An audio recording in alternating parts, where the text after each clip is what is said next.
Hey everyone, welcome to the channel for another Escape from Tarkov video. In this one, I've got some more weapon builds for you, taking a look at some builds that aim to compete with the best in slot setups, but with a better price tag or earlier unlocks. These builds aren't budget builds in the traditional sense, but when compared to the best in slot options, they're more affordable with similar stats and performance. In this video, I'll be looking at the RPK-16, M4A1, and the 7.62 DT MDR rifles, with a build for each that gets you a competitive PvP weapon without blowing your cash on all the best in slot hard to unlock attachments. For each build, I'll be showing my setup first, and then quickly comparing it to the best in slot build that I think it's designed to compete with, but for a much better price. Before I get too far into the video, I just wanted to shout out my newest Kill a Tier patron on Patreon, Morgan Collins, and say thanks for the support. I really appreciate every little bit, and if you're interested, my Patreon is linked down in the description. So with that intro out of the way, let's take a look at the first build I have for you, an RPK-16 setup that I think is a direct competitor to the best in slot AK-74 build, but for a much better price.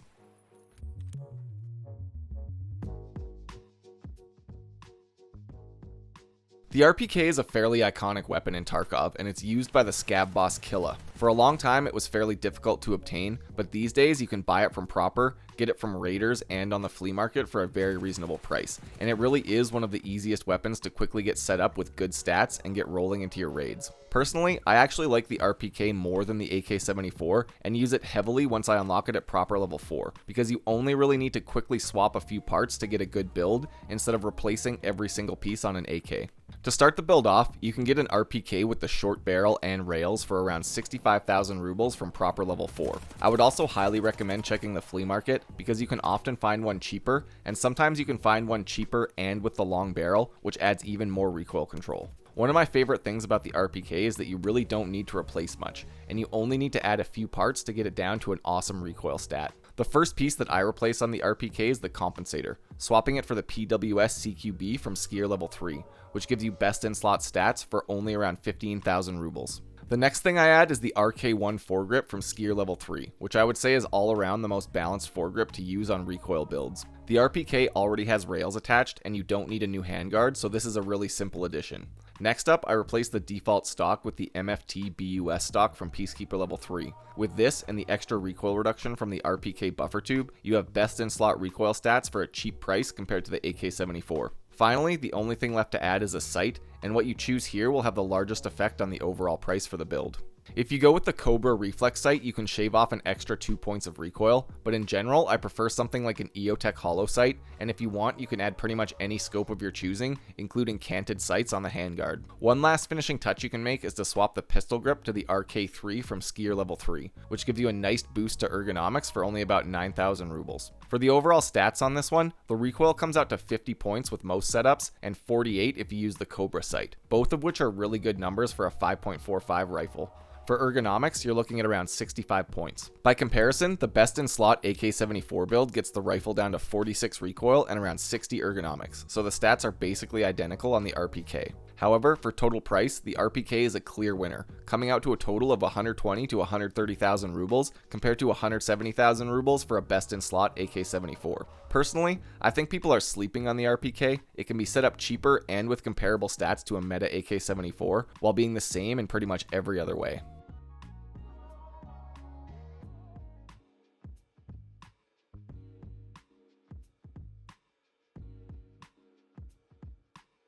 Next up for this video, I'll be going over my take on a budget meta M4, and a build that I've been using this wipe that gets very nice overall stats for about 70,000 rubles less than the best in slot M4, while also including a suppressor in the build. The meta M4 build actually has one of the lowest recoil stats for a rifle in all of Escape from Tarkov, but it's also a 250,000 ruble build that runs loud without a suppressor. The build I've got for you does have more recoil, but it's 70,000 rubles cheaper while also running a suppressor. For this one, I built it from the ground up rather than buying an M4 to start the build. There's more steps, but it's also significantly cheaper to do it this way. To start off, I get an M4A1 lower receiver from Mechanic level 2 for about 19,000 rubles. Next, I search the flea market for the lightweight upper receiver for the TX15, which you can find by just typing lightweight into the search bar. For the barrel, I went with the 406mm 8R barrel purely for the low price of around 15,000 rubles on the flea market. Next up, you'll need a few vital parts. I went with the Raptor charging handle and the SI advanced buffer tube to get the extra stats, and you'll also need a low profile gas block like the MK12 sold by Peacekeeper or Mechanic. Now that the base of the rifle is ready, I first add the Surefire SF3P muzzle device, which is a decent compensator, but more importantly, lets you add the new SOCOM suppressor, which is only about 30,000 rubles on the market, and gets you basically best in slot stats. For the handguard, I chose the MK10 handguard for mechanic level 3, which gets you close to best in slot stats for less than half the price of the SAI handguard used in the meta build. For this one, you'll need a 10-inch rail for mechanic level 4, and then you can add the RK1 foregrip, which as I mentioned earlier is all around a pretty good option for recoil focused builds.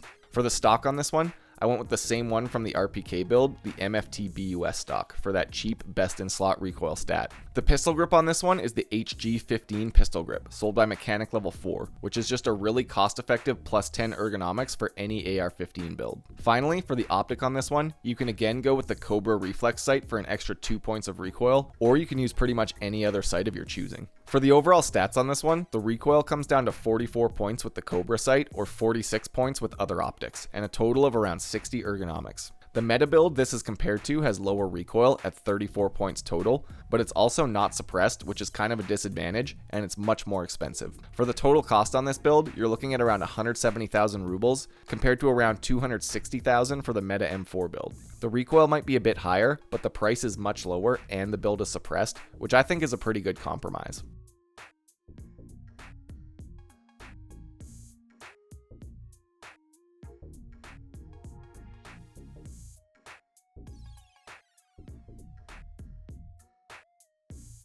The last build I want to talk about in this video is for the 7.62 MDR, one of only 2 full auto 7.62 rifles in Escape from Tarkov, alongside the SA58, which is what I'll be comparing it to.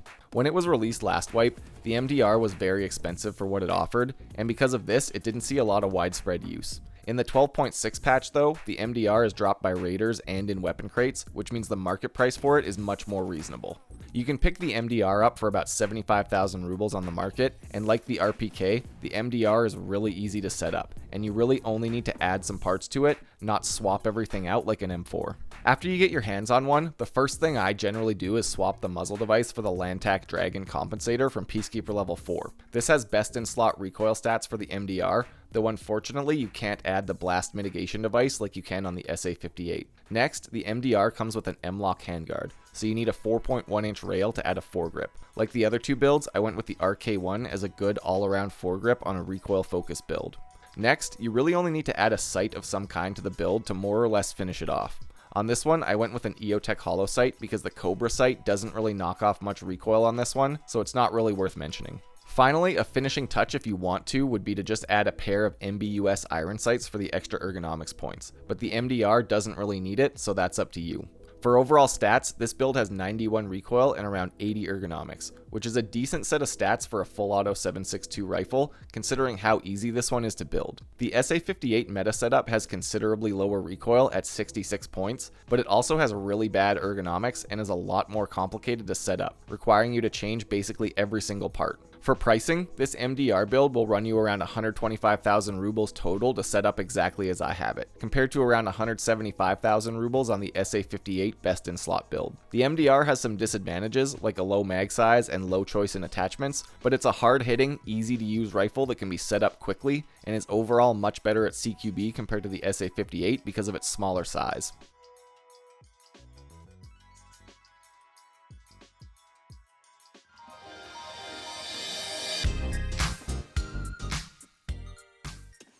Well, that about covers it for these budget meta builds. I hope you enjoyed the video and have good luck on your raids if you try the builds out yourself. I've got more builds like this in mind for the 416, M1A, and some other weapons, so I'll be making a follow-up to this video sometime in the future, along with my other weapon builds videos. Let me know what you think, and post your favorite cost-effective PvP builds down in the comments. I'll be streaming more Escape from Tarkov on Twitch, and if you want to catch some raids, I've got a link to that down in the description. There's also links to my Twitter and Discord server, and my Patreon page for anyone looking to join the community or support the channel. Thanks for checking out the video. Feel free to leave any comments, corrections, or suggestions down below, and until next time, stay safe in Tarkov City.